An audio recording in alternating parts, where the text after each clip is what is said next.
नमस्कार दोस्तों, welcome back to our YouTube channel. मेरा नाम है ज्योति। जैसा कि आप जानते हैं कि मैं आपको इस यूट्यूब चैनल पर विद्यागण स्कूल के एंट्रेंस एग्जामिनेशन की प्रिपरेशन करा रही हूँ। तो दोस्तों, मैं लेके आई हूँ आपके लिए जीके की क्लास। तो शुरू करते हैं बिना किसी देरी के। Let's move to our slides. तो शुरू करते हैं जीके का पहला प्रश्न। तो आज के जीके का हमारा पहला प्रश्न है, यूरो मुद्रा का प्रचलन कब से हुआ था। यानी कि यूरो जो मुद्रा है उसका प्रचलन कब से हुआ, कब से वो प्रचलन में आई, यानी कि कब से वो यूज की जाने लगी। तो यूरो मुद्रा का प्रचलन कब से हुआ था? 1 जनवरी 2002 से। कब से हुआ था? 1 जनवरी 2002। 1 जनवरी 2002। आगे चलते हैं अपने अगले प्रश्न की तरफ। जय हिंद का नारा किसने दिया था? जब हम बोलते हैं ना जय हिंद, ये नारा किसने दिया था? तो जय हिंद का नारा दिया था हमारे नेताजी सुभाष चंद्र बोस ने। किसने दिया था? नेताजी सुभाष चंद्र बोस। सुभाष चंद्र बोस।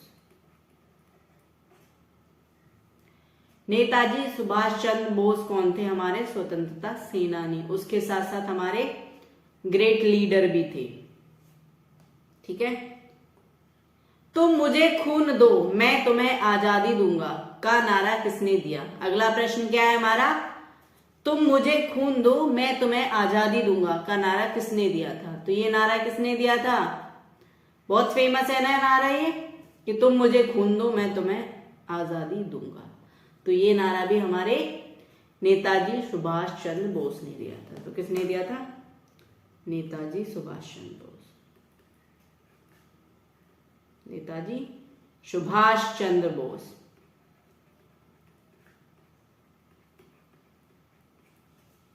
तो बढ़ते हैं अपने अगले प्रश्न की तरफ। अगला प्रश्न है हमारा, नेताजी सुभाष चंद्र राष्ट्रीय खेल संस्थान कहां पर है? यानी कि नेताजी सुभाष राष्ट्रीय खेल संस्थान कहां पर है? कहां पर है?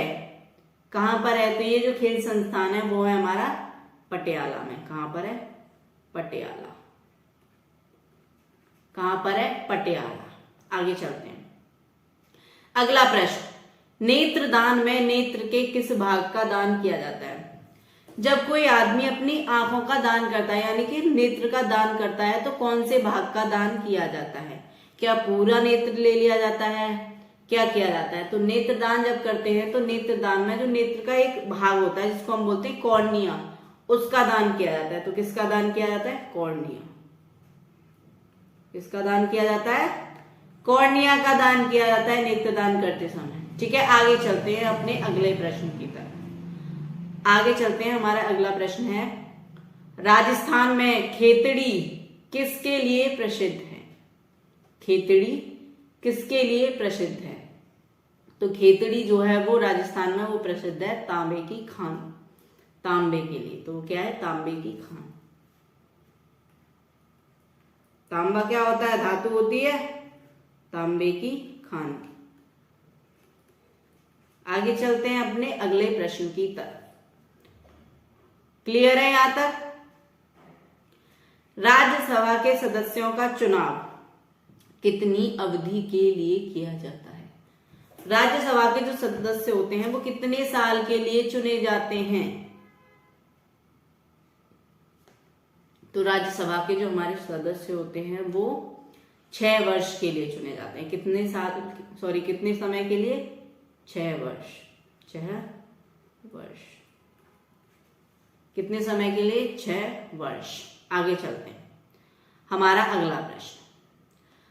अगला प्रश्न है, हाइड्रोजन बम किस सिद्धांत पर आधारित है? जो हाइड्रोजन बम है वो किस सिद्धांत पर आधारित है? तो ये है नाभिकीय संलग्न। नाभिकीय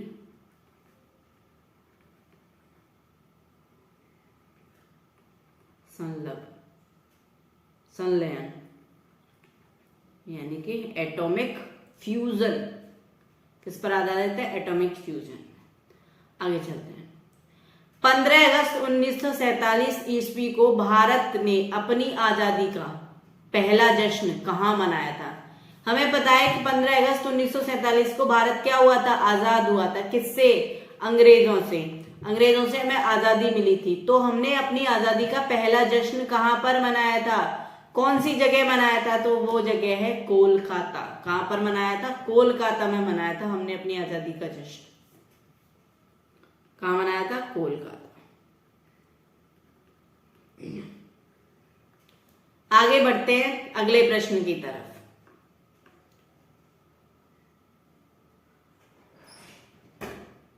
23.5 डिग्री उत्तरीय अक्षांश रेखा क्या कहलाती है?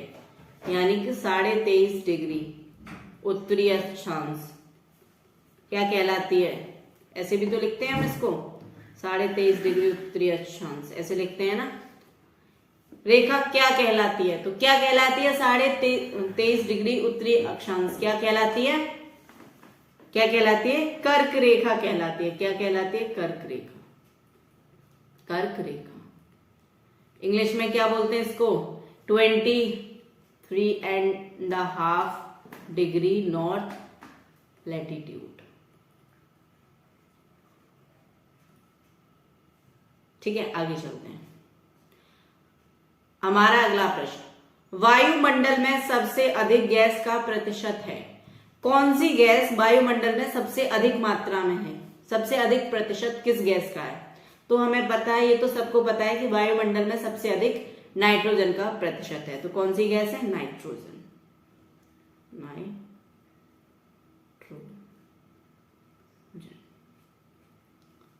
आगे चलते हैं हमारे अगले प्रश्न की तरफ। पंजाब केसरी किसे कहा जाता है? पंजाब केसरी किसे कहा जाता है? तो किसे कहा जाता है पंजाब केसरी? पंजाब केसरी कहा जाता है हमारे लाला लाजपत राय जी को। किसको कहा जाता है? लाला लाजपत राय। मैंने कल आपको बताया था कि लाला लाजपत राय जिस बैंक की स्थापना करना चाहते थे वो कौन सी बैंक थी? Punjab national bank. आगे चलते हैं।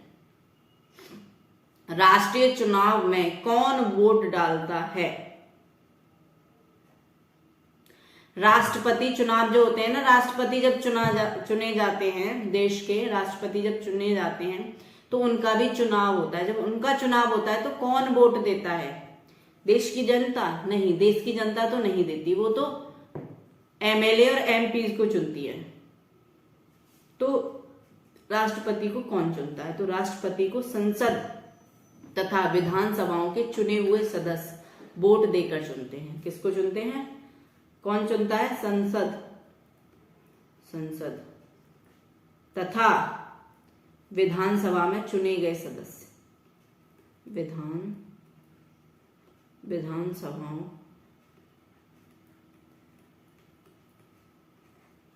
के चुने गए सदस्य, चुने हुए सदस्य क्या करते हैं? वोट डालते हैं और ये वोट डालकर राष्ट्रपति का चुनाव होता है। आगे चलते हैं। राष्ट्रपति यदि इस्तीफा देना चाहे तो किसे सौंपेगा? यानी कि राष्ट्रपति का चुनाव हमें पता चल गया कैसे होता है। अगर मान लो किसी कंडीशन में, किसी भी हालत में राष्ट्रपति अपने पद से इस्तीफा देना चाहते हैं, यानी कि वो अपने पद को त्यागना चाहते हैं, तो वो अपना इस्तीफा किसे देंगे? किसे देंगे? रिजाइन करना चाहते हैं तो किसको देंगे? अपना रेजिग्नेशन किसको देंगे? तो राष्ट्रपति यदि इस्तीफा देना चाहते हैं तो किसको देंगे? वो देंगे उपराष्ट्रपति को। किसको देंगे? उपराष्ट्रपति को। किसको देंगे? ठीक है, उपराष्ट्रपति।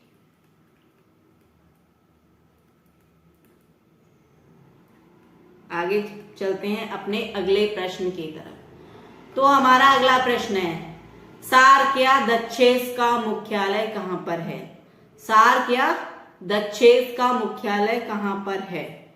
सार्क जो ग्रुप है वहां का मुख्यालय कहां पर है? तो ये मुख्यालय कहां पर है? हमारे पड़ोसी देश में है। हमारा पड़ोसी देश कौन सा? इतने सारे हमारे पड़ोसी देश, तो ये है नेपाल में। कहां पर है? नेपाल। नेपाल के कौन से शहर में? काठमांडू। काठमांडू क्या है? नेपाल की राजधानी है भाई। ध्यान रखना कि काठमांडू नेपाल की कैपिटल सिटी है, काठमांडू नेपाल की राजधानी है। ठीक है, आगे चलते हैं। अगला प्रश्न, सार्क का पूर्ण रूप क्या है, यानी कि इसकी फुल फॉर्म क्या है? तो इसकी फुल फॉर्म क्या है? South Asian association for regional cooperation. क्या है इसका? South Asian association for regional cooperation. South Asian association for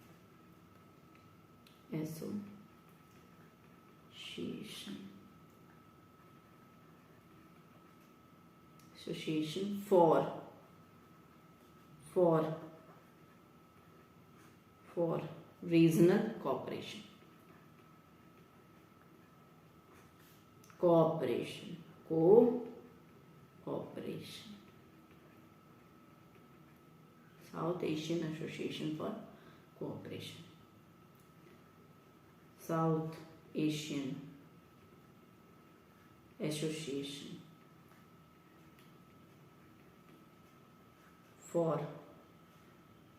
for regional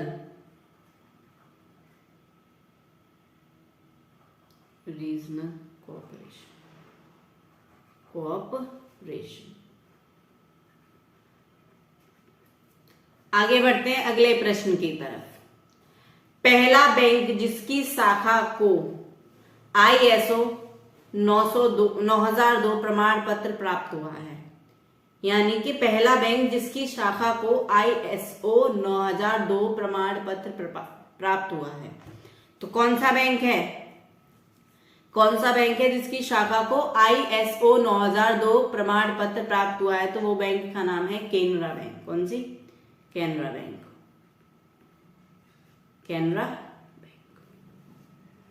Canara bank की शाखा को ISO 9002 प्रमाण पत्र प्राप्त है।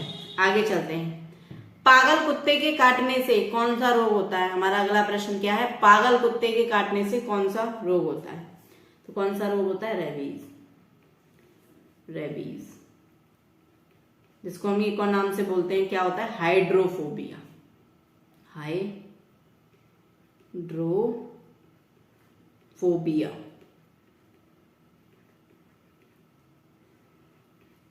आगे चलते हैं। पुस्तक वॉर एंड पीस के लेखक कौन है? पुस्तक वॉर एंड पीस के लेखक कौन है? तो इसके लेखक हैं लियो टॉल्स्टॉय। कौन है? लियो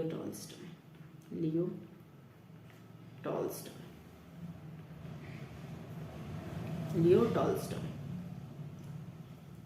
अगला प्रश्न हमारा, पूर्वोत्तर में सबसे बड़ा राज्य कौन सा है? यानी कि भारत के पूर्व में सबसे बड़ा राज्य कौन सा है? तो भारत के पूर्व में सबसे बड़ा राज्य है अरुणाचल प्रदेश। कौन सा है? अरुणाचल प्रदेश। कौन सा है? अरुणाचल प्रदेश भारत के पूर्वोत्तर का सबसे बड़ा राज्य है। ठीक है, आगे चलते हैं अपने अगले प्रश्न की तरफ। राष्ट्रीय मतदाता दिवस कब मनाया जाता है? राष्ट्रीय मतदाता दिवस यानी कि नेशनल वोटर्स डे। जो वोट डालने वाले होते हैं वो वोटर्स ही तो होते हैं, तो नेशनल वोटर्स डे कब मनाया जाता है? कब मनाया जाता है? तो ये मनाया जाता है हमारा 25 जनवरी को। 25 जनवरी को कब मनाया जाता है? 25 जनवरी को।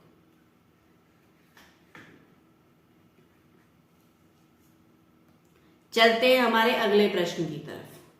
राष्ट्रीय युवा दिवस किस तिथि को मनाया जाता है? यानी कि नेशनल यूथ डे।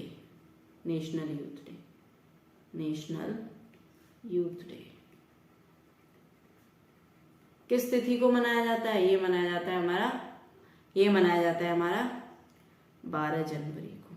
12 जनवरी।